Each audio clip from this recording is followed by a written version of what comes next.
Hi, it's Jacob. Several days ago, I put a post up on the Test Guy Tutors about how colleges with big in person opening plans for the fall were going to fail. At least 9 out of 10 of them were. And as I often do, I was planning to make a video the next day. Now, in the video I didn't make, and in the post I did make, I was using West Virginia University as an example of a bad actor, of a college acting recklessly. But by coincidence, the day I go to shoot the video, WVU rolled back their opening plan. So it's given me a lot of time to think about where colleges are and what's going to happen. I have a lot to say today. I hope you stick with me because there's a lot in here that I think is important. To start with, most colleges are going to pull their in person plans over the next few weeks. They're going to start by kicking the can down the road and delaying start dates.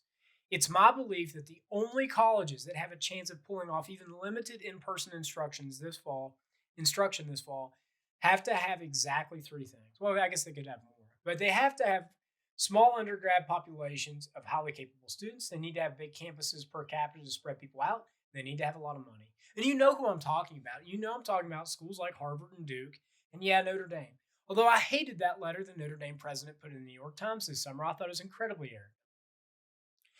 But I'm still today going to use WVU as an example of a bad actor, of bad planning and bad leadership, because I don't think fundamentally this new plan is any better from a public health perspective, which is what it's seeking to address, or the way that they're treating their students. And I'm being generous calling it a plan because here's all we know for sure. They're pushing back classes 1 week. They're pushing back dorm move-ins 1 week. So that'll be about the end of August. Upper division courses, 300 and 400 level courses at WV will be online, and courses with hands-on components will be dealt with on a departmental basis, which is an empty phrase. It doesn't mean anything. 3 and 4 of those items on that list delay. The only one that does anything is the upper division stuff. So I read this as, and accurately, dorms are still going to operate at capacity, and you're not giving underclassmen the option of online only unless they could have already done that based on their schedule, because you're afraid of losing too many WVU. And you don't need me, the viewer, to tell you this, although I have. You can click on the links or whatever people say to get you to click on their stuff. But it's about money. It's always about money with colleges. And right now, colleges are in a position where they will trade 2 seniors for 1 freshman. They don't want the returning students transferring out, but there's a lot more lifetime value in an 18-year-old than there is a 21 or 22-year-old. They're trying to optimize the number of big fat housing checks and tuition checks they're going to get in the next 18 months to 2 years. And when colleges feel threatened, just like any institution, they will act in almost any way to protect themselves. And I don't really know how severe the actual threat is at WVU. They have some pluses in the financial column, they have some minuses. But I know that WVU, just like every other college in this country, feels threatened at some level, and pretty seriously in many cases. And it's not irrational. The medium and long-term indicators for higher education don't look good. Institutions are heavily leveraged because they've been in a building's arm race for decades. And consumers are questioning the value proposition of a college education. Hey, guess what? It turns out value propositions don't hold up if you raise the price of a product 9% a year, year after year, decade after decade. The higher education sector, industry, whatever you want to call it, has been careening towards a severe contraction, and they've done nothing to mitigate this. This is just expediting it. Back to WVU. Juniors and seniors are going to be online or mostly online. Now, this is a smart bet on the university's part. Upperclassmen know that transferring is a losing proposition, and they're also attached to the university emotionally. Upperclassmen don't want to sit out, which would be their other option because, one, they can see the goal line, and two, because of the way their courses may be structured, they could lose a whole year doing that. And West Virginia hasn't said a word about tuition, but I wouldn't expect more than a token break for online only. And with many juniors and seniors having low-level courses that need filled out, WV may still soak everyone or nearly everyone with the campus occupancy fees. It's a lot like a bad boyfriend or girlfriend, a bad romantic partner, an abusive romantic partner. They're testing, they're calculating exactly how far they can push this relationship. And yeah, it's terrible and it's underhand and duplicitous. It's awful. But it's also not going to work from a public health standpoint. And here's why. Leases. Students signed leases last year for their apartments this year. Students don't want to break those leases. And now I don't have any firsthand information about Morgantown where WVU is, but other college students have told me that their landlords have sent them intimidating or even threatening communications over the summer about how your life is ruined and your credit is ruined if you break a lease. But I think more importantly, the forced closeness of families is wearing on everybody. And unless institutions are telling people to stay home, they won't because parents and kids are sick of each other.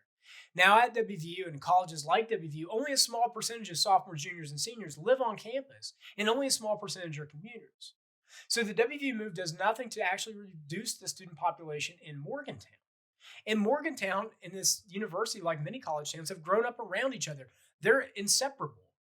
And in fairness to the university, they can't control where students live off campus, not to that degree. But they could, in messaging and in policy, discourage students from moving to Morgantown because ultimately, privately owned student housing may be more problematic than dorms. Student apartment complexes tend to have high population densities, almost as high as dorms, low cleanliness, and no oversight. Back to the dorms. You're still not fixing that problem. You can tell me whatever you want about grab and go options in dining halls and no buffets. It's horseshit. You're going to have too many people in those dorms, too many people in those facilities, too many people in those dining halls. I don't care how often you clean them. You can't spread them out enough. That's how you keep people healthy. Even if you were to turn every upperclassman and every RA out of the dorms, you still could not do it. And the question then becomes when students are living on campus, they do things besides going to class. And I'm not going to touch on the party school reputation WVU has. In my opinion, it's deserved. And I love WVU. I went to school there. My father went to school there. My brother went to school there. But even if they weren't a party school, 18 to 24-year-olds socialize. They need to. It's a drive in them. It's part of their development. And you can shut down parties. You can shut down big bars. But you can't regulate student social life to the degree that you would need to. So, without getting into the nuts and bolts of the impracticality of strict mask and social distancing protocol inside WVU dorms, dining halls, classroom buildings, et cetera, or outside on campus, I'm not also going to get any further into the casual attitude that a small percentage of 18 to 24-year-olds have about the virus, although that's your eventual scapegoat. And I'm not going to belabor too much on the fact that the university's argument that students need to apply social pressure on each other hasn't worked for any population in this country during this pandemic. I will say this very strongly.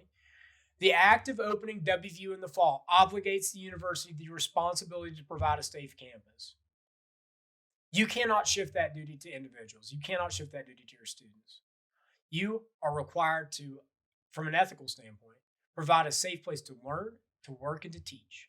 And if you cannot keep Bob Huggins' team healthy, a Division I men's basketball powerhouse with players that have regimented lives and staff that control those lives, you will fail, just like Major League Baseball is failing now. So honestly, the thing I've been thinking about, which I touched on the outset, is what is the man with the bow tie, Gordon Gee? What does President Gee think? Because I don't know anything about epidemiology. He's a lot smarter than I am. But infection numbers go up exponentially. They don't fall off cliffs. They don't experience exponential decay. Does Gordon Gee believe that circumstances will allow partial return to campus? Or is he, which I hope is the case, honestly, because this is the better of two outcomes, is he just stringing families along long enough to lock them in to attending West Virginia? I don't know if they expect to succeed or not, but I don't think they can expect to have a healthy campus if they try this. This opening plan does nothing to keep the campus community safe, and their previous opening plan was a joke. Frankly, all they've done is they've protected the financial interests of the university. So now the question becomes, what happens when they fail? Don't they experience some blowback, right? If you listen to me, you precious few of you, you know that I argue that institutions truck in reputation and relationships. So won't there be consequences? Well, colleges have a playbook for that. And in the current climate, it may even sound familiar. It's the few bad apples argument. Now, I'll actually want to take a direct quote from the letter that the Dean of Students, Corey Ferris, wrote about the original opening plan. It was on the front page of their website about this stuff. And I'm directly quoting here. You have told us you want to be on campus, and that means we must all take personal responsibility and be accountable for maintaining the health and safety of our community. End quote. Now, I knew Corey Ferris when I was in college. Before he was a dean, he was a younger administrator. Whatever the tense would be. He and I sat on a couple committees together when I was a student. He's a really nice guy. And I think he cares about people on an individual level. But I wasn't impressed by him at the time. I thought he was a lackey, and he is a lackey. And that's the problem, is that college administrations are replete with lackeys. Groupthink and congeniality are rewarded. Being good at conference calls gets you promoted. And as a consequence, there are very few college administrators who can think outside of incremental, committee driven change um, or deal with an event like this. They're all peacetime generals. So I'll paraphrase Dean Ferris in an unkind way, but I think accurate way. You want to be back on campus. We can't anticipate unintended consequences, so we did a reasonable job of making it look like we were doing everything. It'll be your fault when it doesn't work out. WVU is preemptively shifting the entirety responsibility onto the student, and it's not alone. There are far too many colleges following this model. It's also not new. Ever since the 60s, when students said, "We don't want you to be our parent," colleges have said increasingly, "Fine, we're not your parent, but we're going to take responsibility for your successes, and we're going to reserve the right to punish and blame you if you make us look bad."